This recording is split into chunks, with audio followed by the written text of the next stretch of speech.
ప్రభుత్వాలు మారుతూ ఉంటాయి, విధానాలు మార్చుకుంటూ ఉంటాయి, డబ్బులు తింటానే ఉంటారు, ఎవరు తగ్గరు, ఎవరు ఆగరు. మేము నిజాయితీ పరులం, నిప్పులం, ఎదుటోళ్ళందరూ దుర్మార్గులు అని చెప్పుకుంటూ వస్తుంటారు. కాకపోతే ఖచ్చితంగా పబ్లిక్ అందరికీ తెలుసు ఏం జరుగుతోంది. కానీ పబ్లిక్ ఎవరు తక్కువ తింటున్నారో వాళ్ళకు ఓట్లేద్దాంలే అనేటటువంటి ఆలోచిస్తారా, లేకపోతే ఎవడు తినట్లేదులే అని తాము నమ్మిన పార్టీకి ఓటేస్తారా అన్నటువంటిది. కాబట్టి ఇక అవినీతి అన్నది పెద్ద అంశం కాదు. దాంతో ఇక ఎవడికి తోచినటువంటి విధంగా వాళ్ళు వ్యవహరిస్తున్నారు.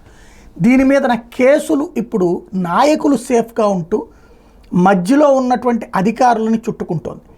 జగన్ హయాంలో అధికారుల అరెస్టులు జరిగితే చంద్రబాబు హయాంలో అధికారుల మీదన కేసులు, అరెస్టులు, దేశం విడిచి పారిపోవడాలు, మళ్ళీ వెనక్కి రావడాలు, ఇట్లాంటి అనేక కథలు నడిచాయి. ఇప్పుడు ఇవాళ జగన్ సర్కార్ హయాంలో చేసిన పనుల మీద కేసులు పెడుతున్నారు.